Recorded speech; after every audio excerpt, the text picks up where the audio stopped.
संत रामपाल जी महाराज एक ऐसे महान संत जिन्होंने अपनी सतभक्ति, तत्व ज्ञान, करुणा और सेवा के बल पर समाज में नई मिसाल कायम की है। संत रामपाल जी महाराज की अगुवाई में उनके सभी सतलोक आश्रमों से समाज कल्याण के अद्भुत कार्यों ने समाज को सुनहरे भविष्य की एक नई उम्मीद दिखाई है। संत रामपाल जी महाराज से नाम दीक्षा लेने के बाद लाखों लोगों की लाइलाज बीमारियां जैसे कैंसर, एड्स आदि ठीक हुई। संत जी के ज्ञान से प्रेरित होकर उनके अनुयायियों ने लाखों यूनिट रक्तदान किया। संत जी ने लाखों बहन बेटियों का दहेज मुक्त विवाह करवाया।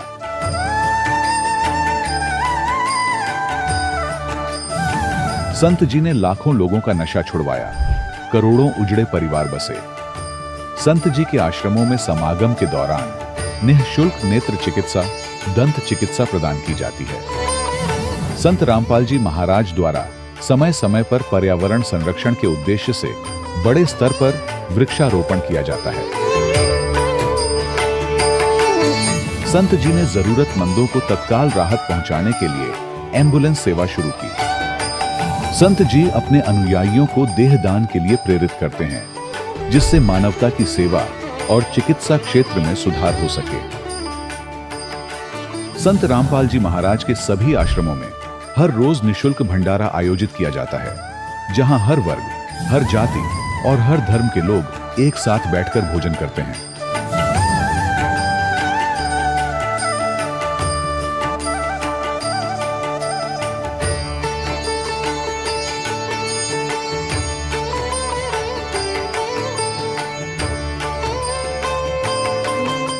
संत रामपाल जी महाराज की अन्नपूर्णा मुहिम ने गरीब और बेसहारा लोगों के जीवन में एक नई ऊर्जा और उम्मीद को जन्म दिया है। घर घर खाद्य सामग्री और जरूरी मदद पहुंचाकर संत रामपाल जी महाराज ने लोगों को दुख और मजबूरी से लड़ने की ताकत प्रदान की है।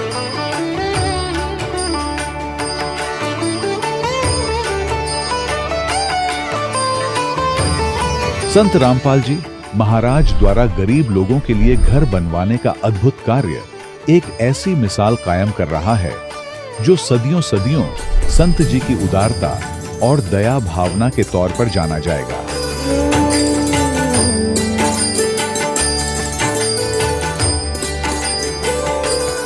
संत रामपाल जी महाराज के आश्रम में हजारों बुजुर्गों को सम्मान और प्यार के साथ जीवन जीने का अवसर मिलता है।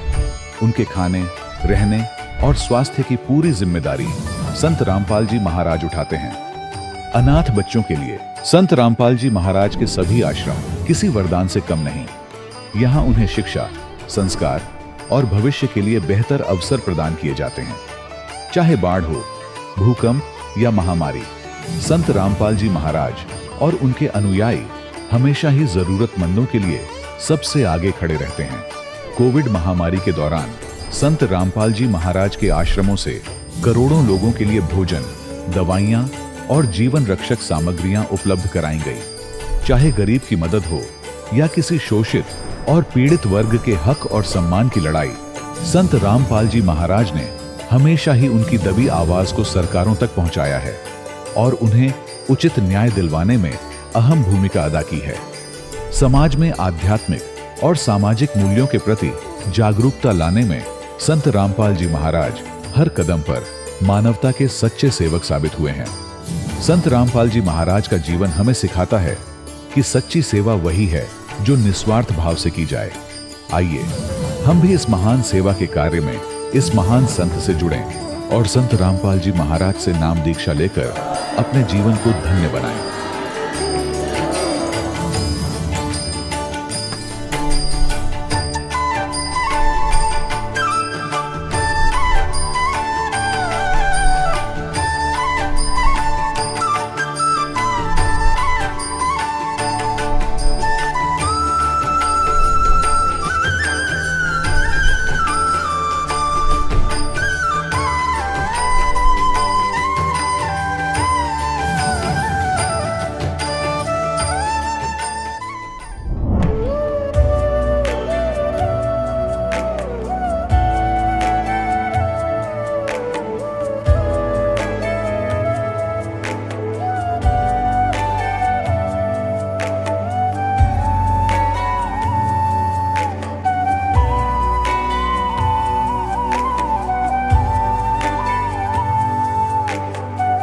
प्रभु राम देव भगवान अल्लाह खुदा ईश आदि नाम एक ही शक्ति के हैं।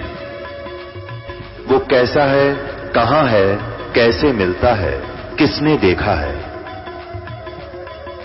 ये प्रश्नवाचक चिन्ह पूर्ण रूप से हटाने के लिए अवश्य सुनिए जगत गुरु तत्वदर्शी संत रामपाल जी महाराज के अमृत वचन, सर्व पवित्र धर्मों के पवित्र शास्त्रों के आधार पर। सत साहिब दर्शकों, आज हम आपको मिलवाने जा रहे हैं हिमाचल प्रदेश के सोलन जिले के रहने वाले सेवानिवृत्त सूबेदार मेजर रति राम पवार जी से, जिन्होंने भारतीय सेना में अपने देश की सेवा करते हुए अद्वितीय वीरता का परिचय दिया। लेकिन उनका जीवन तब एक नई दिशा में मुड़ा जब उन्होंने संत रामपाल जी महाराज की शरण में आने का निर्णय लिया। इस साक्षात्कार में रति राम जी हमें बताएंगे कि पहाड़ी क्षेत्र में पले बढ़े होने के नाते वे देवी दुर्गा की पूजा किया करते थे, लेकिन इस साधना से उन्हें कोई आत्मिक शांति का कोई अनुभव नहीं था। सब कुछ तब बदल गया जब उनके पिता ने उन्हें संत रामपाल जी महाराज का सत्संग देखने की सलाह दी। जैसे जैसे उन्होंने सत्संग में बताए गए ज्ञान को सुना, उनके जीवन की दिशा ही बदल गई। इस साक्षात्कार में वे विस्तार से बताएंगे कि किस प्रकार संत रामपाल जी महाराज के आशीर्वाद से उन्होंने न केवल अपने जीवन में शांति और सुख की प्राप्ति की, बल्कि उनकी पत्नी का जीवन भी एक गंभीर दुर्घटना के बाद बच गया। वे इस बात पर जोर देते हैं कि किस प्रकार नाम दीक्षा के बाद उन्होंने शराब जैसी बुरी आदतें छोड़ दी और एक सच्चे भक्त का जीवन जीने लगे। तो आइए सुनते हैं रतिराम पवार जी की प्रेरणादायक कहानी, कैसे सच्ची भक्ति ही जीवन में शांति और समृद्धि ला सकती है। सर नमस्कार। नमस्कार सर। सर क्या नाम है आपका? मेरा नाम रतिराम पवार है जी। सर कहाँ से आए आप? मैं गांव छटेरा, तहसील कसौली, जिला सोलन का रहने वाला हूँ। फिलहाल सोलन में मकान बना करके रह रहा हूँ। सर क्या करते हैं आप? मैं सेना पुलिस से सूबेदार मेजर के पद से रिटायर हूँ और वर्तमान में एक छोटी सी दुकान करता हूँ। सर संत रामपाल जी महाराज से कब जुड़े आप? मैं 2014 मई के महीने में संत रामपाल जी महाराज से जुड़ा था। मेजर साहब आपसे एक और बात जानना चाहेंगे कि संत रामपाल जी महाराज जी से नाम दीक्षा लेने से पहले आप क्या भक्ति साधना करते थे? सेना में रह करके ज़्यादातर हमारे एक तो पहाड़ी इलाके में यहाँ पर माता दुर्गा की पूजा करते हैं। गाहे बगाहे बीच में कभी, वैसे तो एक सैनिक के नाते जहाँ भी कहीं झंडा देखा, जहाँ कहीं मंदिर, चर्च, गुरुद्वारा, चाहे कोई मस्जिद हो, सब में हम मस्तक नवाते थे और यही हमारी पूजा थी, इसी को हम करते थे। संत रामपाल जी महाराज जी की शरण में एक सैनिक का कैसे आना हुआ? ये एक अद्भुत कहानी है सर।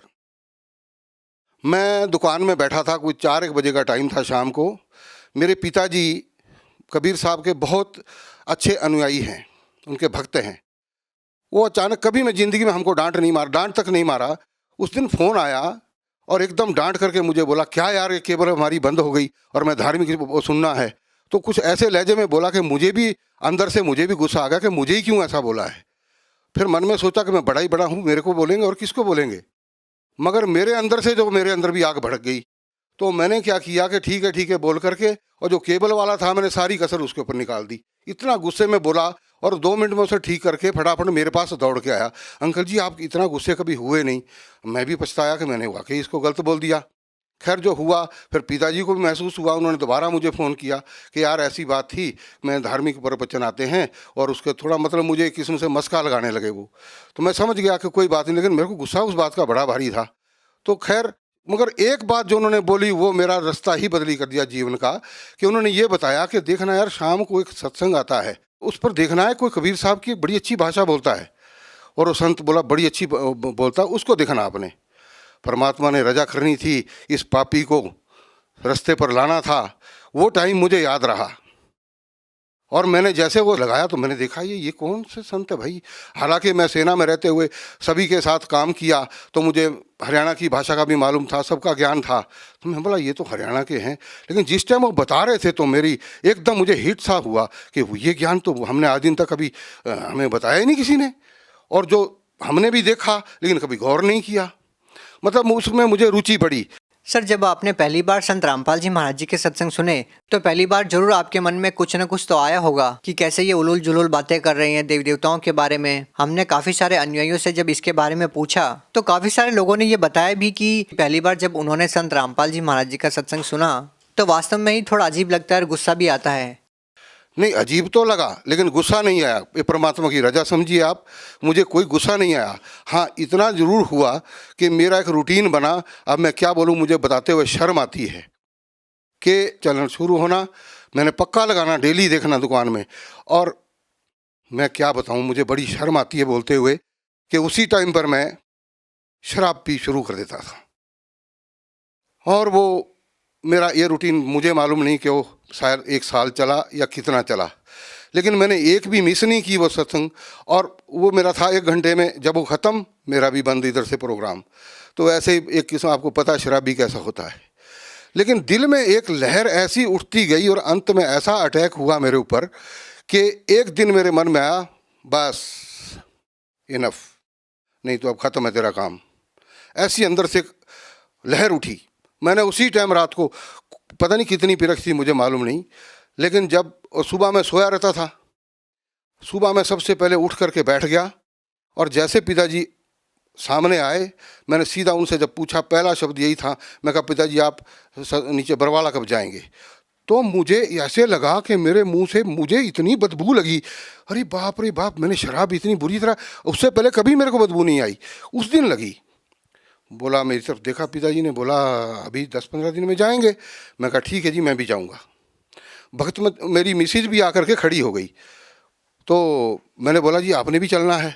तो उसको एक बार मेरे जब फौज में मैंने फैमिली साथ रखी थी तो अलवर में, राजस्थान में, वहाँ उसको हीट स्ट्रोक हो गया था, तो वो डरती थी गर्मी से, उसके मुंह से निकल गया ना। और मेरे मन में फिर वो भाई परमात्मा, आपके पास तो मैं आना चाहता था विद फैमिली और आपने मुझे रुकावट डाल दी, ये क्या हुआ? चलो आपकी इच्छा है। जब जाने का टाइम हुआ, 1 दिन पहले ही मिसिस को मैंने बोला भी जो सामान थोड़ा बहुत डालना डाल दे। पिताजी बोले वहाँ कुछ नहीं डालने की ज़रूरत है, वहाँ सब कुछ मिलता है। मैं कहा तेल साबुन तो डाल ले। बोला वहाँ सब मिलता है, तेल साबुन भी, लेना तो पेस्ट ले लो और आपका ये क्या बोलते हैं ब्रश ले लो, बाकी सब वहाँ मिलता है।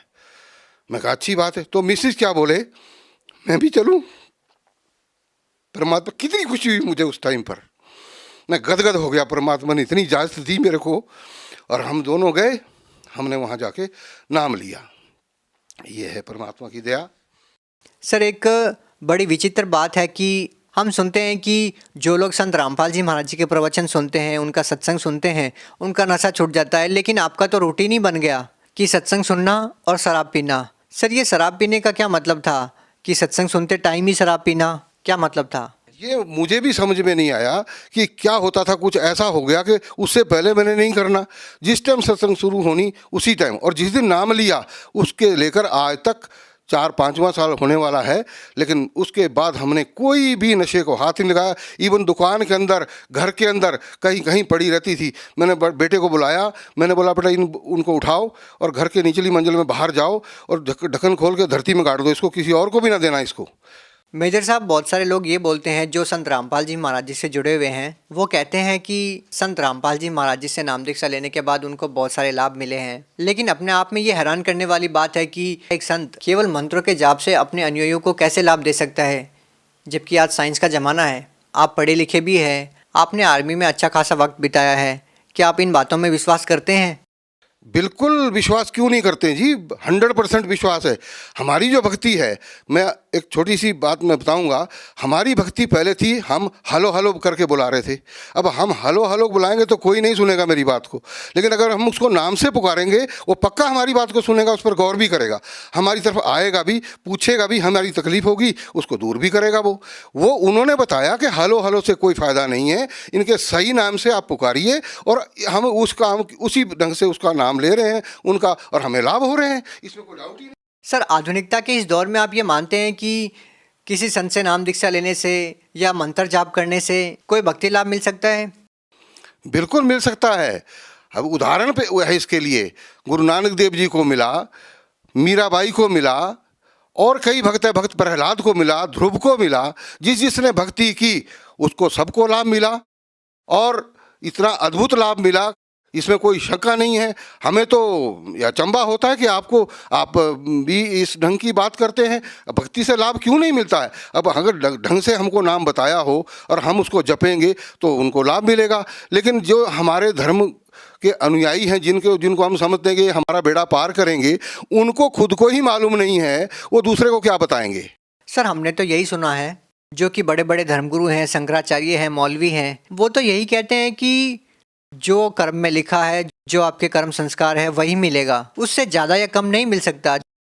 वेदों में स्पष्ट रूप से लिखा हुआ है, वो परमात्मा, पूर्ण परमात्मा जो है, वो पूर्ण गुरु, वो परमात्मा के रूप में ही होता है। वो घोर से घोर पापों का भी नाश कर सकता है। जब वो लिखा गया उसके अंदर, ये लोग, इनको खुद को पता नहीं है, वो क्या बताएंगे? कि वो जब उन्होंने पढ़ा ही नहीं है, वो हमारे अनुयायी हमको क्या बता सकते हैं? सर आपको क्या लाभ मिले हैं संत रामपाल जी महाराज जी की भक्ति करने से? अद्भुत लाभ। एक तो सबसे बड़ी बात, आज तक अगर मैं उस शरण में ना जाता तो आज तक शायद मेरा शरीर खत्म हो चुका होता। इससे बड़ा लाभ और क्या हो सकता? मेरी जान बच गई। दूसरा लाभ, मेरी मिसिस जो ऊपर की मंजिल से गिर करके नीचे तक पहुंच गई, और डॉक्टर भी हैरान कि उन्होंने देखा बड़े बड़े काले काले धब्बे पूरे ऊपर, पिछले बैक साइड पूरा। उन्होंने बोला ये तो मुश्किल है बचनी, यहाँ जब सिर में भी चोट लगी है तो। लेकिन जब उसके एक्सरे निकाल करके देखा तो डॉक्टर ने बोला, जी आप कोई परमात्मा का नाम लेते हैं क्या? तो मेरा गला रूंध गया, मैं बोल ही नहीं पाया। बोला अंकल जी ठीक है, हम समझ गए। एक भी फ्रैक्चर नहीं है। ऊपर की मंजिल से गिरना और इतना भारी शरीर, और वो सीढ़ियों से लुढ़कता हुआ जाए और बच जाए, कुछ भी नहीं हुआ। तो ये लाभ नहीं तो और क्या है? सर फिर भी लोग ये कहते हैं कि एक श्रद्धालु को तो रूहानी लाभ की ही इच्छा रखनी चाहिए। ये संसारिक लाभ, ये भौतिक लाभ, ये सब तो आनी जानी चीज़ है। अगर हमारा शरीर ही बीमार है तो हम भक्ति कैसे कर सकते हैं? जिसको तकलीफ है वो भक्ति कैसे कर सकता है? तो जब शरीर ठीक होगा तो भक्ति भी सही होगी, और भक्ति, अगर शरीर तभी ठीक होगा जब हमने सही नाम लिया होगा। और जो ऐसा बोलते हैं कि भाई आपको शारीरिक सुख तो नहीं मिलेगा, शारीरिक लाभ नहीं मिलेगा इसका, तो वो तो ढोंगी हैं। वो बोलते तुम्हारे पिछले कर्म तो भाई भुगतने पड़ेंगे। अरे भुगतने पड़ेंगे तो भक्ति किस लिए करनी है? वो तो हमने, जब भक्ति हम कर रहे हैं, भक्ति तभी उसका फायदा है, हमें कुछ लाभ होगा, और हमें हो रहे हैं लाभ। ये है यथार्थ भक्ति। सर भगत समाज को आप क्या संदेश देना चाहेंगे? भगत समाज को मैं अर्ज करता हूँ कि जो भी मेरी आवाज़ को मेरे भाई सुन रहे हैं, हम उनसे यही अर्ज करेंगे कि भैया आप देर ना करो। ऐसा मुश्किल से ऐसा संत धरती पर प्रकट हुआ है और ऐसा ज्ञान देता है, आप अपना कल्याण करवाएं और परिवार का भी कल्याण करवाएं। जी बहुत बहुत धन्यवाद। सत साहिब। दर्शकों, अभी आपने सुने संत रामपाल जी महाराज से दीक्षा प्राप्त करके सुखी हुए भक्त के अनुभव। अब देखिए जगत गुरु तत्वदर्शी संत रामपाल जी महाराज के मंगल प्रवचन। कवियों की तरह आचरण करता है, घूमता फिरता है, अपने ज्ञान को देता रहता है, अच्छी आत्माओं को मिलता है, उनको सत संदेश देता है, अपने से परिचित कराता है। वो परमात्मा 3 प्रकार से हमारा धारण पोषण करता है, 3 स्थिति से। एक स्थिति में वो वहां ऊपर रहते हैं। जब परमात्मा ऊपर सिंहासन पर विराजमान होते हैं तो उनके शरीर का जो नूर है, प्रकाश है, रोशनी है, लाइट है, एक रोम में, रोम कहते हैं बाल को, एक रोम में करोड़ सूर्य मिला दे, करोड़ चंद्रमा, इतना नूर है उस परमपिता का। उस पूरी बॉडी का देख लेना कितना होगा। फिर वो परमात्मा यहाँ आता है तो हल्के तेज पुंज का शरीर बना लेता है, अपने शरीर, अपनी बॉडी को सरल करता है, अपने रूप को। यदि वो एज इट इज उसी प्रकाश युक्त यहाँ शरीर में आ जाए तो हमारी चरम दृष्टि नहीं दे सकती, हम सूर्य की तरफ नहीं देख सकते। और वो करोड़ सूर्य और करोड़ चंद्रमा जितना तो एक रोमकूप में प्रकाश है। इसलिए अपने शरीर को के रूप को हल्का करके यहाँ आते हैं। अब जब यहाँ आते हैं तब 2 स्थिति में आते हैं। एक तो प्रत्येक युग में वो परमात्मा एक शिशु रूप धारण करके और जंगल के अंदर सरोवर के ऊपर खिले हुए कमल के फूल पर विराजमान होते हैं। ये प्रत्येक युग में ये लीला करते हैं, और जिस कारण से वो उस कमल के फूल पर आने के कारण नारायण कहलाते हैं। नार माने जल, आयन माने उस पर विराजमान होने वाला, इसलिए वो परमात्मा नारायण है। हम ही विष्णु जी को नारायण समझ रहे थे, शेषनाग पर लौट रहा समुद्र में, ये तो रची रचाई माया थे। तो उस परमात्मा ने सारा कुछ रचा और प्रत्येक युग में आके ये लीला करते हैं, जिस कारण से वो नारायण भी कहलाते। अब जैसे भगवान कहते हैं तो भगवान हम इनको भी कहते रहे ब्रह्मा विष्णु महेश को, ये अपने सत्र के भगवान है। जितना इनकी जैसे आपको डेफिनेशन बताई है कि एक मंत्री भी साहब कहलाता है, डीसी भी साहब कहलाता है, और मुख्यमंत्री भी साहब कहलाता है, प्रधानमंत्री और राष्ट्रपति जी भी साहब कहलाते हैं। तो इन साहबों में बहुत अंतर होता है। तो इसी प्रकार वास्तव में साहब कौन है? प्रधानमंत्री और राष्ट्रपति जी, जो हमारे राष्ट्र के कुल मालिक हैं, राष्ट्रपति। तो इसी प्रकार अन्य भी साहब हैं, एक एसडीएम भी साहब को आता है, तहसीलदार को भी साहब कहते हैं। तो ऐसे ये भी नारायण है विष्णु जी, ये समुद्र पर लेट गया शेषनाग की सैया। तो लेकिन वास्तव में नारायण कौन है? ये इसलिए नारायण शब्द चला है भगवान के बारे में कि वो प्रत्येक युग में आता है और ऐसे सरोवर के अंदर कमल के फूल पर एक शिशु रूप धारण करके विराजमान होते हैं। वहां से उनको नवजात शिशु रूप में कोई निसंतान दंपति उठा ले जाते हैं और परमात्मा की उस परवरिश की लीला कंवारी गायों से होती है। परमात्मा कबीर साहब प्रत्येक युग में आते हैं और वो उनकी परवरिश की लीला होती ही ऐसे है। अभी 600 वर्ष पहले जो कलयुग में परमात्मा आए तो लहरतारा तालाब पर कमल के फूल पर आकर विराजमान हुए थे। वहां से नीरू नीमा नाम के एक जुलाहा उठा ले गए थे दानक, और उन्होंने 25 दिन तक ना दूध पिया ना अन्न खाया। 25 दिन की आयु जब कर रहे थे परमात्मा लीला में, तो उस समय वो बहुत चिंतित हो गए। तो परमात्मा ने एक लीला की थी और वो कबीर सागर के अंदर विद्यमान है। 600 वर्ष पहले धर्मदास की लिखी हुई कि एक कंवारी गाय लाई गई थी, उसने दूध दिया था और भगवान कबीर साहब ने तब वो आहार किया था। उस गाय ने, परमात्मा बड़े हुए तब तक कंवारी गाय दूध दिया करती थी, भगवान पिया करते थे, वो कभी गर्भवती नहीं हुई। तो ये लीला भगवान की उस जीवनी में लिखी हुई है 600 वर्ष पहले कबीर सागर में। वही वेद बताते हैं, ऋग्वेद मंडल नंबर 9 और सूक्त नंबर 1 मंत्र 9 में स्पष्ट किया है कि वो परमात्मा जब शिशु रूप धारण करके यहाँ लीला करता है तो उसकी परवरिश की लीला कंवारी गायों के द्वारा होती है। तो who is God? Kabir is God.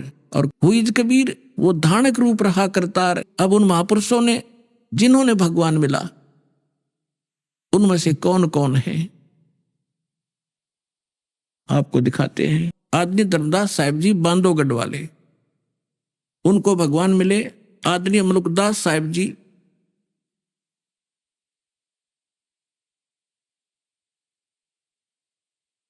आदरणीय नानक साहिब जी, आदरणीय दादू साहिब जी, आदरणीय गरीबदास साहिब जी गांव छुड़ानी जिला झज्जर हरियाणा वाले, आदरणीय घीसा दास साहिब जी गांव खेखड़ा यूपी वाले, आदरणीय स्वामी रामानंद जी काशी नगर वाले। अब आपको थोड़ा सा इन महापुरुषों ने जो भी परमात्मा के विषय में जानकारी दी है वो सुनाएंगे। पुण्यात्माओं, परमात्मा की महिमा का गुणगान करना और श्रवण करना, लेकिन सच्चे दिल से, सच्ची लगन से, तब वो हमारे अंदर असर करता है। आदरणीय धर्मदास साहिब जी को परमात्मा मिले और जैसा कि वेद बताते हैं कि परमात्मा ऊपर रहते हैं, वहां से गति करके आते हैं, अच्छी आत्माओं को मिलते हैं, सह शरीर आते हैं, सह शरीर चले जाते हैं। जिस समय परमात्मा धर्मदास जी के साथ बहुत वर्ष रहे और जब चले गए सतलोक में, उनके जाने के बाद जो व्याकुलता उनको उत्पन्न हुई, धर्मदास जी ने परमात्मा के विषय में क्या कहा? आज मोहे दर्शन दियो जी कबीर, आज मोहे दर्शन दियो जी कबीर, सतलोक से चल कर आए, सतलोक से चल कर आए, काटन जम की जंजीर, आज मोहे दर्शन दियो जी कबीर, आज मोहे दर्शन दियो जी कबीर। थारे दर्शन से मारे पाप कटत हैं, थारे दर्शन से मारे पाप कटत हैं। निर्मल होवे जी शरीर, आज मोहे दर्शन दियो जी कबीर, आज मोहे दर्शन दियो जी कबीर।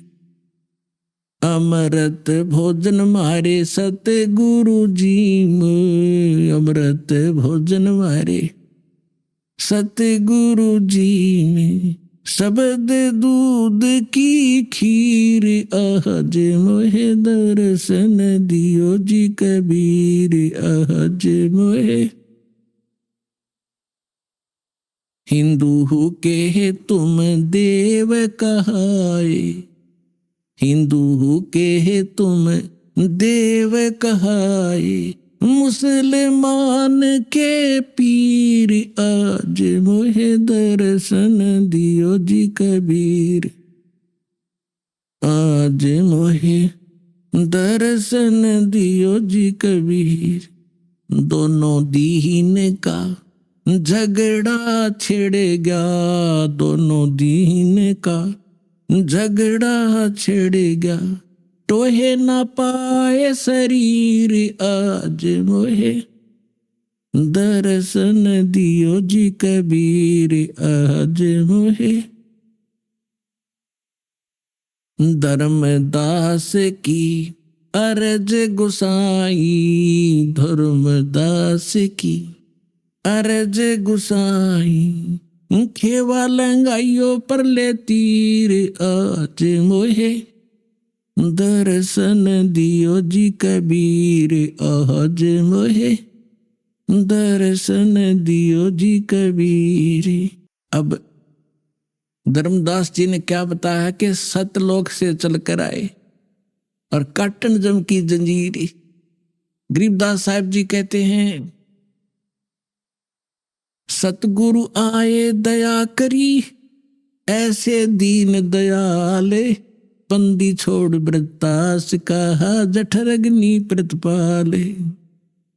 अजब नगर में ले गए हमको सतगुरु आने। गरीबदास साहब जी कहते हैं, गांव छुड़ानी जिला झज्जर वाले, अजब नगर में, उस अजब सतलोक में जो भगवान जहां रहते हैं, अजब नगर में ले गए हमको सतगुरु आने। आकर लेकर गए सतलोक में, फिर वापस छोड़ा। जल के बिंब अगाध गति, वहां सूते चादर ताने। गीता अध्याय नंबर 18 के श्लोक नंबर 62 में कहा कि अर्जुन, तू सर्वभाव से उस परमेश्वर की शरण में जा, उसकी कृपा से तू परम शांति को और सनातन परम धाम को प्राप्त होगा। यहां गरीबदास जी क्या कहते हैं, अजब नगर में ले गए हमको सतगुरु आने। यहां से आकर लेकर गए। जल के बिंब अगाध गति, वहां सूते चादर ताण। चादर ताण के सोना मुहारा है, हमारे यहाँ देसी लोकल लैंग्वेज का में ये भाषा में लिखा हुआ है। ये कहा करते कि कैसे चादर ताण के सो गया, जैसे कोई लेट रहा होता, सो रहा होता, कि कैसे चादर ताने सोया है, काम हो लिया तेरा पूरा, यानी कोई काम नहीं रहा तेरे को, निश्चिंत होकर सोना, चादर तान के सो जाना, कि वहां जाकर मुझे परम सुख हुआ। अजब नगर में ले गए हमको परमेश्वर आने। आकर झिल के बिंब अगाध गति, वहां सूते चादर ताने। यानी कहते निश्चिंत होकर वहां ठाठ से सोए, वहां कोई दुख नहीं, कोई चिंता नहीं, कोई जन्म मरण नहीं, कोई रोग नहीं, किसी प्रकार का अभाव नहीं। भगवान की झलक हमेशा हमारी आंखों के सामने रहती है। अनंत कोट ब्रह्मांड का एक रति नहीं भारे, सतगुरु पुरुष कबीर हैं वो कुल के सिरजनहारे।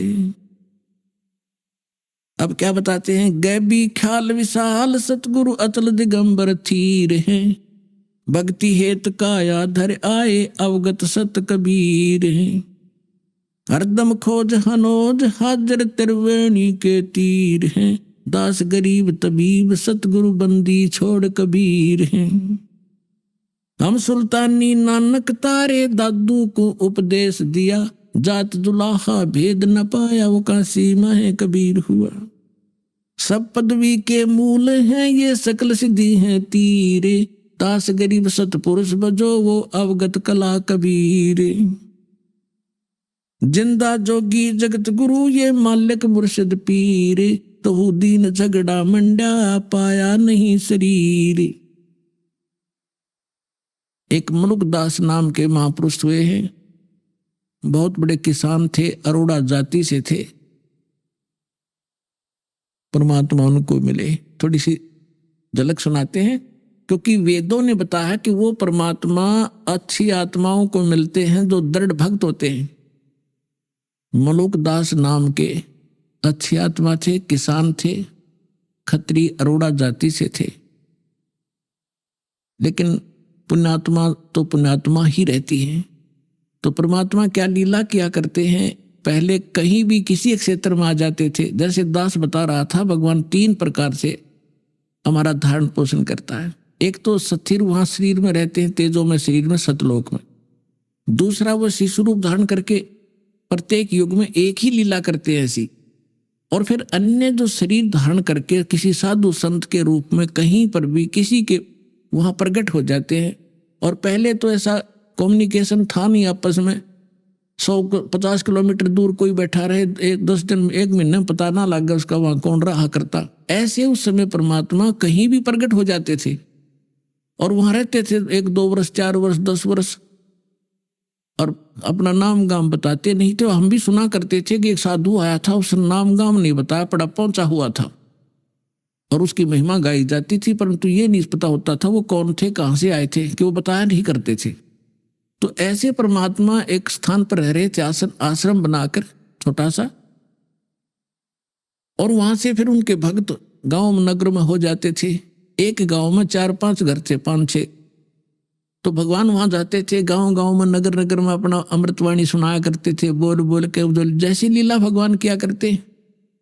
तो मलुकदास के गांव में 4-5-6 भक्त परिवार थे।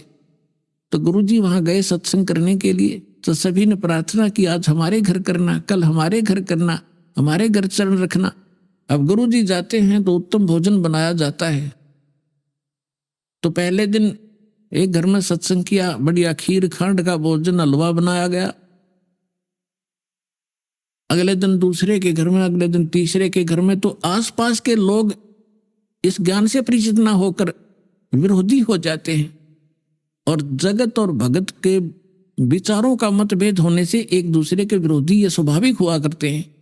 क्योंकि जो क्रियाएं भक्तों की होती है वो जगत की नहीं होती, और जगत को वो अच्छी नहीं लगती, और भक्तों के लिए वही फाइनल होती है, उसी से उनका कल्याण होता है। जिस कारण से वो गांव का चौधरी था, 800-900 बीघे जमीन थी उस मुल्कदास के। पहले तो मुल्क चौधरी मुल्क सिंह था, वो मुल्कदास क्यों कहा था, मुल्कदास तो पाछा बनाया भगवान ने उसको। अब चौधरी मुल्क सिंह अरोड़ा जी के पास गांव के कुछ व्यक्ति गए, जी ऐसे ऐसे गांव में ठग आ गया है और लूट रहा है, बढ़िया माल खावे है, खीर खांड के भोजन खाता है, और ये अपना बिगाड़ रहा सारे हिसाब किताब को। और ब्रह्मा विष्णु महेश के बारे में वो उठ पटांग बोलता है। अरोड़ा जी भी कृष्ण जी के पुजारी थे, मुल्कदास जी। तो मुल्कदास ने कहा, सोचा बुद्धिमान व्यक्ति होते हैं वो अपने सत्र से काम करते हैं, भगवान से डरने वाले होते हैं। उन्होंने सोचा भाई ठीक है, मैं देखो पहले वेरीफाई करूंगा फिर कोई एक्शन लेंगे। अब कुदरती वो सुबह घूमने के लिए जा रहा था, जिस रास्ते से वो जाया करते थे उसके साथ में किसी भगत का मकान था, उसमें भी उस दिन हलवा बन रहा था, हलवे की महक जाया करे दूर तक। तो उसने देखा रहा क्या हो रहा भाई, मुल्कदास जी ने, मुल्क सिंह ने देखा, वो जांच कर क्या कर रहे हो तुम, आज किस खुशी में हलवा बना रहे हो। उन्होंने बताया, चौधरी साहब हलवा तो कद्दे बना ले, हमारे गुरुजी आए हैं, राजा आप भी खा लो। और सत्संग हुआ है, हमारे गुरु जी आए इसलिए बना रखे हैं। तो उसने देखा कि यूँ है वो गुरु जी दिखे। कहाँ? कहने लगा कितने दिन हो गए तुम्हारे गुरु जी का आए? अजी आज चौथा दिन है। कहाँ तुम्हारे गुरु जी को? बैठे सामने। मुल्कदास चौधरी साहब गया वहां पर। कहने लगा भाई ठग, तू करके क्यों नहीं खाता? क्यों दुनिया को ठगता है? इन गरीबों को तो लग रहा चूसने के लिए, अपना करके खाया करे। तो परमात्मा बोले चौधरी साहब मुझे तो भगवान बगैर किए ही दे रहा है, तो मुझे क्या जरूरत है करने की? अब परमात्मा के सामने उनकी वाणी में कसक थी।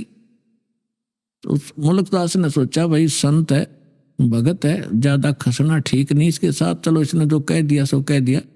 तो उसने ढंग से उत्तर दिया कि एक बात बता महाराज जी, ये भगवान मुझे क्यों नहीं देता बगैर किए?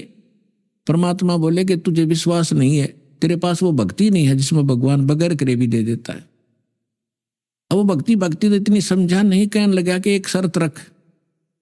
मुल्कदास जी बोले कि बोल। कबीर साहब बोले क्या? कि आज मैं कुछ नहीं खा के आया हूं, घर से निकला हूं, और शाम तक यदि तेरे भगवान ने मुझे भोजन दे दिया मेरे बिना किए ही मैं ऐसी जगह जाऊंगा, तो मैं तेरा शेष हो जाऊंगा। भोजन दे दिया थे, और नहीं भोजन दिया मुझे तो तुझे अपने खेतों में मजदूर लगाऊंगा। मंजूर है? परमात्मा बोले मंजूर है। अब वो चला गया। उसके खेत थे पूर्व में, अद्धा पहुंचा पश्चिम में। गांव नगर से दूर दूसरे के क्षेत्र में पहले जंगल बहुत होते थे, और वहां जाकर एक वृक्ष पर चढ़ कर बैठ गया। आकाश देखूंगा मुझे कैसे यहाँ कौन भोजन करा देगा, वहां तो कोई जा ही नहीं सकता। अब उधर क्या हुआ कि ये गडरिये होते हैं भेड़ बकरियों वाले, उनका कोई त्योहार था। वो कहने लगे भाई एक खीर बना लो, चावल करते ले आए थे वो। तो उन्होंने उसी वृक्ष के नीचे डेगचा बना के चूल्हा मिट्टी खोद के और वहां बना लिया, लकड़ बाल के खीर बनाने लग गए। एक दो गायें थी, उनसे दूध निकाल लिया, और वो बकरी चराने वाले दूर चले गए कि हम आ जाएंगे अपने आप, तुम तैयार करो तब तक। उसके साथ से एक रास्ता जाता था, और उस रास्ते से काफी दूर कुछ घोड़ों की टाप सुनाई दी और धूल उठती नजर आई। उन खीर बनाने वालों ने, उनका तो पता था, जंगल में उनको ज्ञान होता था कि ये कोई डाकू आ रहे हैं, उनको पता था रास्ता भी यही है। वो छोड़ कर बनता हुआ खीर ख्यार भाग गए अपने मित्रों के पास। अब जो ही वो डाकू वहां आकर रुके, उन्होंने देखा भाई ये क्या हो रहा है इसमें, सारे नीचे उतर गए। तो उनमें से एक डाकू ने जाकर देखा कि उसका ढक्कन उठा कर देखा कि इसमें खीर बन रही है। उन्हें भूख लग रही थी डाकुओं ने। कहने लगे भाई पहले खीर खावांगे, रुक जाओ। उनमें से एक समझदार सा था, वो कहने लगा रहा कदे हमारे साथ धोखा हो जाए भाई, कोई इसमें विष डाल गया हो, पहले टेस्ट करना चाहिए, चेक करो फिर खाएंगे। तो चेक करने के लिए कोई पशु पक्षी देखने लगे भी इसमें से कुछ उसको खिलाते हैं। तो उन्होंने कहा रहा बनाने वाले कहाँ चले गए, ये छुप रहे होंगे, तो देखो उनको, उन्हीं को खिलाएंगे पहले। इधर उधर देखा कोई नहीं पाया, फिर ऊपर ने देखा तो मुल्कदास बैठे ऊपर, चौधरी साहब। उन्होंने सोचा कि यही है, ऊपर छुप गया डरता। उन्होंने कहा डाकुओं ने कि आजा भाई नीचे आजा। अब उसने सोचा, जब तक उसने ध्यान नहीं था कि ये कौन है, वो तो आंख नीचे बैठा था, अगेन जान दे न कोई देख ना ले मुझे। तो उसने कहा कि ना आऊं मैं नीचे नहीं आऊं आज। तो उन्होंने देखा कि मारो इसका गोली। तो उन्होंने देखा तो भाई गोली बंदूक भी ले रहे हैं। तो बोला मारियो ना, मैं नीचे आ जाता हूं। वो नीचे आ गया, एक पात्र में खीर निकाल कर करके ठंडी, और कहा इसको खा। वो ने कहा मैं खीर कती नहीं खाऊं, क्योंकि प्रतिज्ञा कर कह रहा चेला बनना पड़ा चौधरी साहब ने। और उनका पक्की जचगी किसी ने कुछ ना कुछ मिला रखा है, निकम्मे ने, पक्का चोर है। वो खीर तो नाटे, वो धक्कत खाओ, उसका दो मारे जूत, लात मारी अखा बैठ के। वो इतनी थोड़ी डाल रखी थी, और डाली को और खा, जल्दी पता लग गया। अगर नहीं खाओगा तो जल्दी पता लगेगा इसका। 1 घंटे वहां बैठाए रखा, फिर उसने सारी कहानी बता दीजिए, मैं इसलिए नाटू था, मारो मत मरा, हमारी एक संत के साथ प्रतिज्ञा थी, आज वो सफल हुए, मैं हार गया। तो उन्हें बोले बात जा तू जाते। अब उसका एक महाराज जो उतर भाग लिया सीधा। अब वो जब उसके ऊपर आपत्ति आई तो डाकुआ का फंस गया। अरे इनका इन कौन पूछनी आई, मार देंगे गोली तरह। तब याद किया उसी को जो उनके गुरु जी, नाम तो जाना नहीं था, उन गाँव वालों के नाम जानता था, गाँव वाले के कि हे धन्ना के गुरु जी आज मेरी जान बचा दे, मैं तेरा पक्का चेला बनूंगा। और जान तो बचानी थी परमात्मा ने, तो पक्की निश्चय कर लिया कि आज जब जान बच गई, जान दे चरण छूंगा उस महापुरुष के। तो वहां से भाग गया, थोट पूरी सपेटते परमात्मा के चरणों में आकर पड़कर रोने लग गया।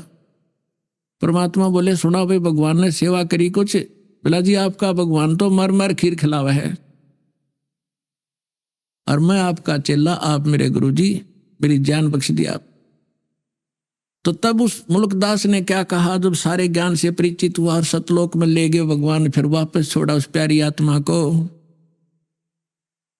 जपोरे मन साहेब नाम कबीर, जपोरे मन परमेश्वर नाम कबीर।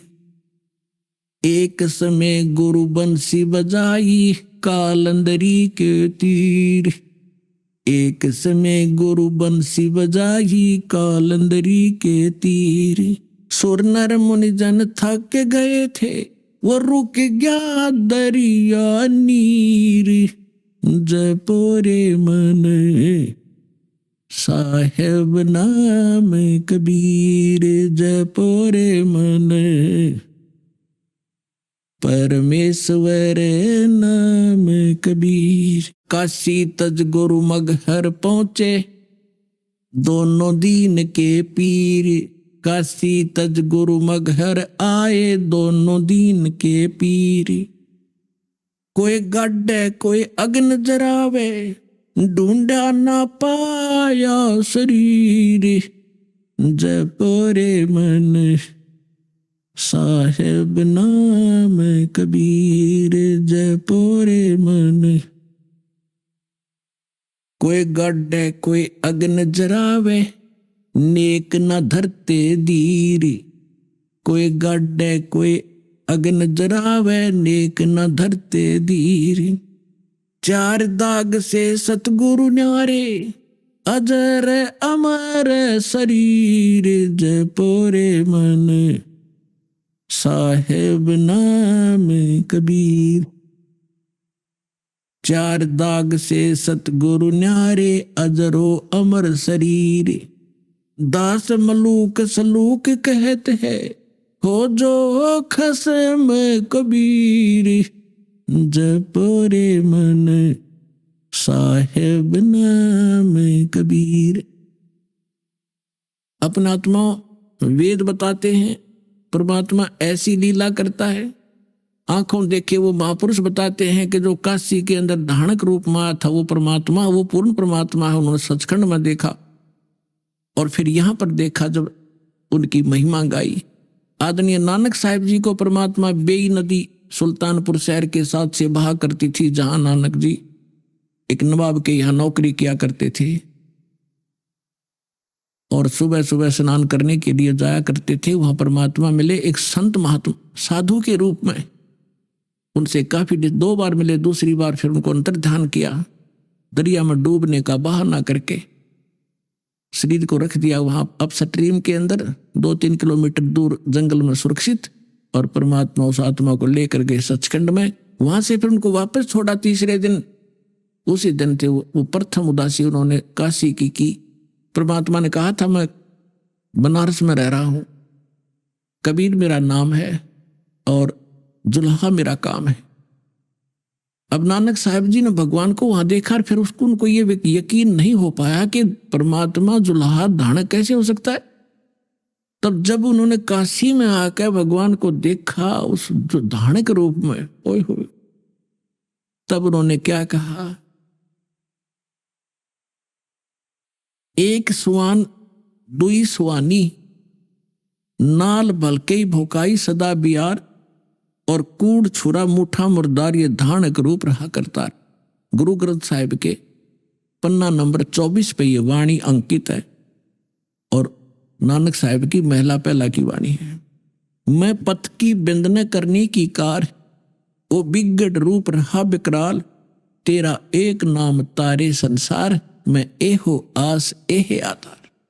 कि ये काल तो विकराल है, ये तो बिगड़ रूप है, यहाँ का बुरा हाल कर रखा इसने, और मुझे आपके उस सतनाम की आस है, उसी का मुझे आधार है, और आपका ये सतनाम पूरे विश्व को पार कर दे।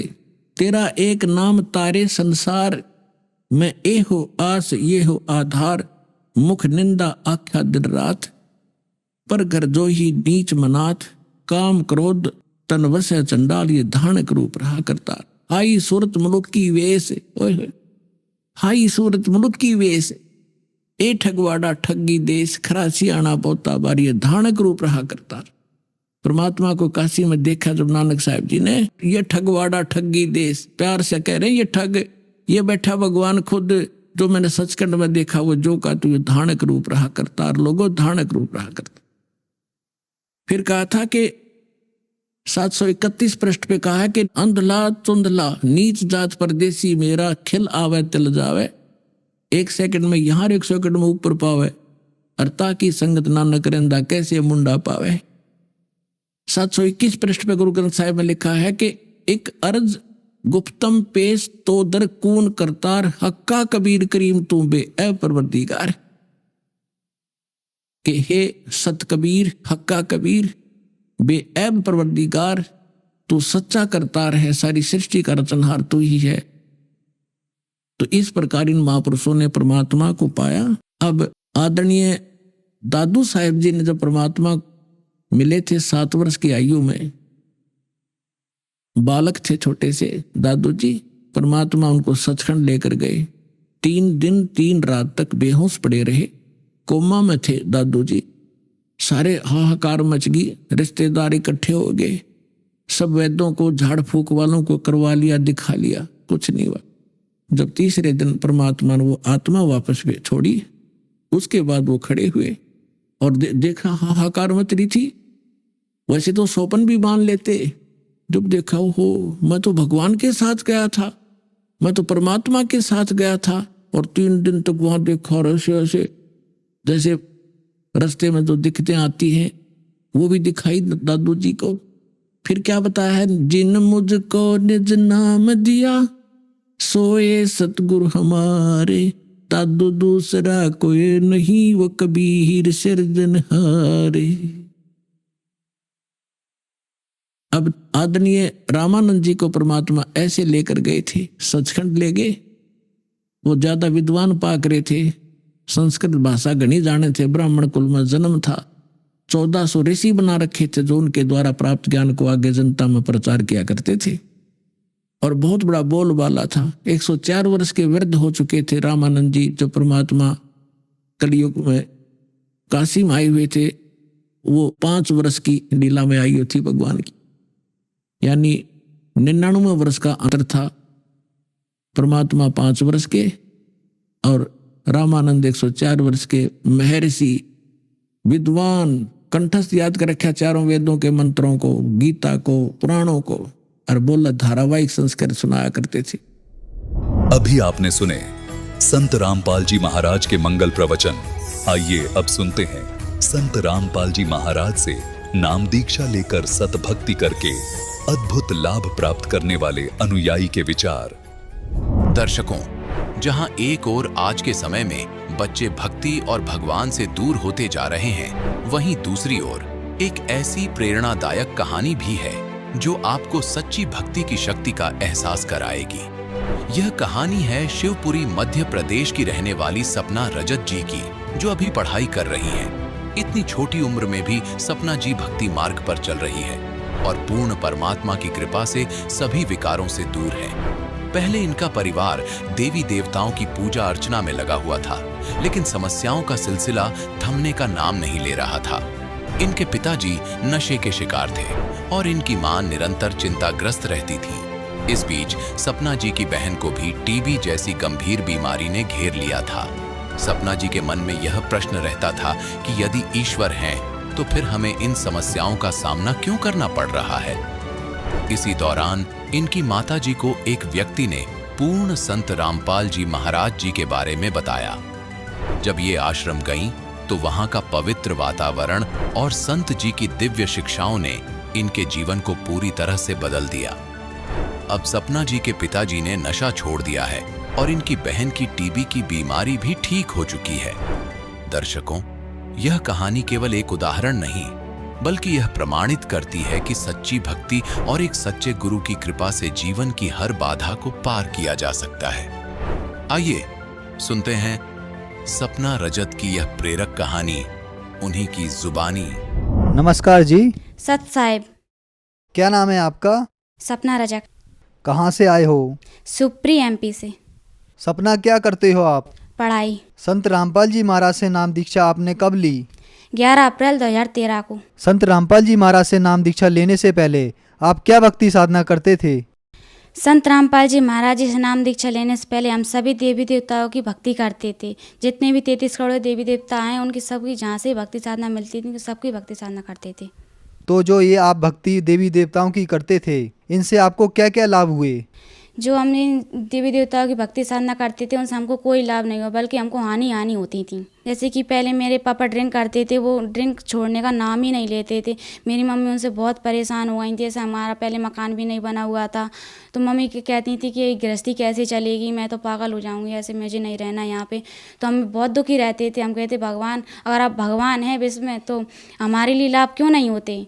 भगवान हमारे लिए ऐसा कोई भगवान तो मिले, जो पृथ्वी भगवान है, तो क्यों नहीं मिलता हमारे लिए? हमको हानि क्यों होती है? नाम दीक्षा लेने से पहले मेरी दीदी पहले बहुत बीमार रहती थी। हम बोलते थे कि भगवान, हम आपकी इतनी भक्ति करते। मेरी दीदी भी इतनी बीमार रहती थी कि उनको कहीं शिवपुरी ले जाना है, कहीं कहीं पर, तो उनको बहुत ही ज़्यादा बीमार रहती। जब वो पढ़ती थी तो उनको आसपास के बच्चों से थोड़ी उनको टीबी की बीमारी हो गई थी।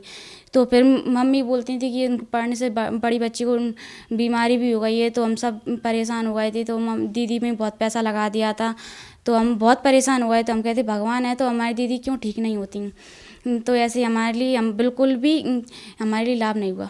जब आपने देवी देवताओं की भक्ति की, उनसे आपको कोई लाभ नहीं हुआ। आपकी बहन को टीबी की बीमारी हो गई, आपके पिताजी शराब पीते थे, तो फिर आपको संत रामपाल जी महाराज के बारे में जानकारी कहाँ से मिली? सर, हमारे पास एक जगदीश भगत जी रहते हैं। उन्होंने जब हमारे पापा जी ड्रिंक कर आए घर पर, तो मम्मी से झगड़ा करने लगे। तो मेरी मम्मी कहने लगी, अब मैं यहाँ पे नहीं रहूँगी, मैं तो अब कहीं मंदिर में जाके बैठ जाऊँगी, मगर मैं यहाँ पे नहीं रहूँगी, क्योंकि ये तो मुझे मार डालेंगे, मुझे यहाँ पे रहना ही नहीं है। तो फिर वो भगत जी आए हमारे घर पे सुबह। तो भगत जी ने बोला कि आप एक काम कीजिए कि आप हरियाणा चलिए, संत रामपाल जी महाराज आए हुए हैं यहाँ पे। तो मम्मी बोलने लगी कि हाँ, मैं खुद चलूँगी। तो पापा जी बोलने लगे कि आप इन बच्चों को भी ले जाओ, मैं नहीं रखूँगा। तो मम्मी बोलने लगी कि मैं नहीं ले जाऊँगी, क्या मेरे अकेले बच्चे हैं? तो पापा बोलने लगे कि आप तो चारों को ले जाओ। तो मम्मी बोलने लगी कि ठीक है, मैं ले जाती हूँ। तो मम्मी और हम चारों बहन भाई तो संत रामपाल जी महाराज जी के आश्रम में गए। मम्मी वहाँ पे गई तो हमने जाकर हमने देखा आश्रम में सब कुछ, नहाए धोए फ्रेश हुए सब कुछ। फिर सत्संग हुआ शाम का। तो जब मम्मी सत्संग सुनने लगी तो मम्मी बहुत तेज़ रोने लगी, मालिक मेरे भगत जी को भी ले लेना। तो मेरे पापा जी ने भी जब घर पे भी सत्संग सुना था, मेरे पापा जी जब हम घर पे नहीं थे तो पापा जी ने 4-5 दिन लगातार सत्संग सुना, तो पापा जी को भी समझ आया। हम तो लौट आए नाम दीक्षा लेकर। तो पापा जी हम पर बहुत हंसते थे कि ये क्या करते हैं। हम दंडवत करते तो आरती वगैरह करते तो भी हंसते थे। तो मम्मी कहती थी, हंसने दो बेटा, कभी ऐसा दिन आएगा पापा भी नाम दीक्षा ले लेंगे। फिर एक महीने बाद फिर पापा बोले कि मैं भी चलूँगा आपके साथ। यहाँ से सारे रास्ते पापा स्मोकिंग करते और ड्रिंक करके भी गए थे यहाँ से। तो जब हम पहुँचे तो पापा जी को ऐसी अंदर से प्रेरणा हुई। पापा जी कहा, ये तो बकवास चीज़ है, अब इसको नहीं करूँगा मैं आज के बाद। पापा जी ने आश्रम के अंदर से प्रवेश होते ही वो सब कुछ बाहर फेंक दिया और जाकर संत रामपाल जी महाराज जी से नाम दीक्षा ले ली। हम संत रामपाल जी महाराज के लाखों अनुयायियों से जब मिलते हैं तो उनसे हमें यह जानने को मिलता है कि उनको बहुत सारे चमत्कार तथा लाभ प्राप्त हुए। क्या आपके साथ भी कुछ ऐसा हुआ? हाँ जी सर, पहले मेरे पापा बहुत ड्रिंक करते थे, फिर मेरी मम्मी को भी मारते थे वगैरह, सब कुछ करते, स्मोकिंग वगैरह। तो जब से उन्होंने नाम दीक्षा ली है तो उनकी स्मोकिंग और ड्रिंक वगैरह सब छूट गई है। वो मम्मी को झगड़ा भी नहीं करते मम्मी के साथ। और फिर मेरी मम्मी, वो दीदी, मेरी बड़ी सिस्टर है ना, उनके लिए टीबी की बीमारी हो गई थी। वो बच्चों के साथ पहले पढ़ती थी तो एक दूसरे की लग गई थी, तो होने लगी थी वो, पर मम्मी घबराने लगी कि ये कैसे होगा। दीदी ने नाम दीक्षा ले ली ना, उनकी वो बीमारी भी ठीक हो गई। फिर एक बार मैं ऐसे कि जीने से कपड़े डाल रही थी तो मुझे ध्यान नहीं रहा कि यहाँ पे सरिये भी निकल रहे हैं, तो एकदम मेरा पैर नीचे पड़ गया, उस छत पे ना रखते हुए नीचे पड़ा, तो मैं नीचे जाकर गिरी और सीधी खड़ी हो गई। और छत से जैसे सरिये निकल रहे थे तो मेरा सिर जैसे सरियों में टकरा था। मगर उस दिन मैं संत रामपाल जी महाराज जी से नाम दीक्षा ली हुई थी। अगर उस दिन मैंने संत रामपाल जी महाराज जी से नाम दीक्षा नहीं ली होती तो उस दिन भी मेरे साथ कुछ ना कुछ होता। और पहले हमारा अशोकनगर का प्लॉट नहीं बिच रहा था। जब पापा जी कहने लगे ये प्लॉट नहीं बेचेगा तो हमारा मकान कैसे बनेगा, तो फिर एक दिन पापा जी के पास ग्राहक आए लेने के लिए, तो उन्होंने कहा 2.5 लाख रुपए लगाया। तो पापा जी ने वो बेच दिया मकान वहाँ का, क्योंकि यहाँ बदरवास वाला मकान बनाना था हमारे लिए। तो फिर पापा जी ने वो प्लॉट बेच दिया, तो वहाँ पे बचे सिर्फ 1,70,000 रुपये। तो पापा जी बोलने लगे अब ये इतने से पैसों में मकान कैसे बनेगा। तो पापा जी ने कहा जो भी देखा जाएगा, परमात्मा सब दया करते हैं। तो पापा जी ने यहाँ का भी मकान गिरा दिया और बनाने लगे। तो ऐसे ऐसे भगत हमको पता भी नहीं चला कि 10 लाख रुपए लग गए उस मकान में, कि कहाँ से आए। हम सभी पूरा परिवार हम शौकते थे उस घटना को सोचकर कि हमें परमात्मा इतना बड़ा लाभ भी दे सकते हैं कभी। और सबसे और आध्यात्मिक लाभ हुआ, शारीरिक लाभ बहुत हमें लाभ हुए। और उसके बाद मेरी मम्मी को बवासीर की बीमारी भी हो गई थी, वो कहीं पर भी ठीक नहीं हो रही थी। तो संत रामपाल जी महाराज जी से नाम दीक्षा ली तो वो मेरी मम्मी की बवासीर की बीमारी ठीक हो गई। पहले ना मुझे भूत प्रेत की बाधा थी, जो पहले मुझे पता ही नहीं था यम की दूत क्या होते हैं। मगर अब संत रामपाल जी महाराज जी से मैंने नाम दी चली, मुझे पता चली कि यम की दूत होते हैं। पहले वो कोई छाया सी आती थी और मेरा गला दबाती थी। मैं रात के करीब 11-12 बजे तक तो मैं सोती थी, मुझे पता लगता मेरे की दिखाई नहीं देता मुझे कौन मेरा गला दबा रहा है, सांस भी दब जाती थी। तो मैं कहती थी हे परमात्मा आप भगवान हैं तो मुझे बचाइए ना। मैं डर की वजह से अपने मम्मी पापा को भी नहीं बोलती थी। और संत रामपाल जी महाराज जी से नाम दीक्षा लेने के बाद मेरी भूत प्रेत की बाधा थी वो भी ठीक हो गई।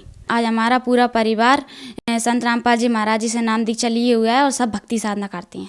आप कौन सी क्लास में पढ़ते हैं? क्लास 8। आपने बताया कि आप 8th क्लास में पढ़ते हैं और इस एज के बच्चे मूवी, म्यूजिक, कार्टून आदि में ज़्यादातर ध्यान देते हैं और आप संत रामपाल जी महाराज की भक्ति कर रहे हैं, तो क्या आपको इस उम्र में अजीब नहीं लगता? क्या आपके साथ के बच्चे आपको कुछ नहीं कहते? हाँ देखिए सर, पहले तो मैं अगर हम भक्ति नहीं करते तो पहले मुझे भूत प्रेत ही बांध आती। अगर मैं भक्ति नहीं करती तो मेरी तो आज डेथ हो ही जाती। वो भी संत रामपाल जी महाराज की दया से मैं आज बची हूँ। तो हमको भक्ति ज़रूरी है, फिर मूवीज़ वगैरह देखना ज़रूरी है। और जो भक्ति तो कौन नहीं करता है, एज से मतलब नहीं है। एज तो बुढ़ापे में ही करते हैं और जवानी में सब भक्ति करते हैं। तो बुढ़ापे में अगर भक्ति नहीं कर पाई जो लोगों ने तो फिर वो क्या करेंगे। तो मेरा यही निवेदन है कि भक्ति ज़रूरी है। आपको संत रामपाल जी महाराज से नाम दीक्षा लेने के बाद बहुत सारे लाभ प्राप्त हुए, तो जो आज आपको सुन रहे हैं उनको आप क्या संदेश देना चाहते हैं? संदेश तो नहीं दे पाऊंगी, मैं उनसे निवेदन ही करूंगी कि पृथ्वी पर संत रामपाल जी महाराज आए हुए हैं, क्योंकि मनुष्य जन्म बहुत दुर्लभ है, ये बार बार नहीं मिलता। मनुष्य जन्म बहुत दुर्लभ है, मिले ना बारंबार, तरबर से पत्ता टूट गिरे बहुर न लगता डार।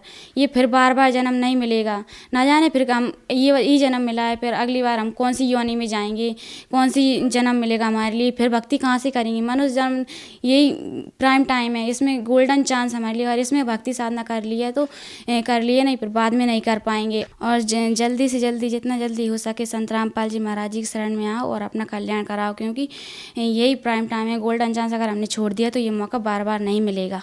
संत रामपाल जी महाराज की शरण में कैसे आ सकते हैं? सर, संत रामपाल जी महाराज का बहुत सारे टीवी चैनलों पर सत्संग चलता है।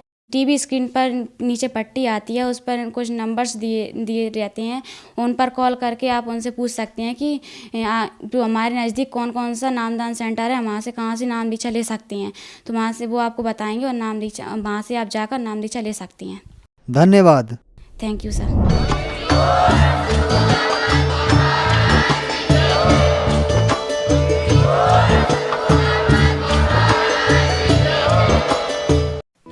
आप सुन रहे थे जगत गुरु तत्वदर्शी संत रामपाल जी महाराज के मंगल प्रवचन। अधिक जानकारी के लिए संपर्क करें।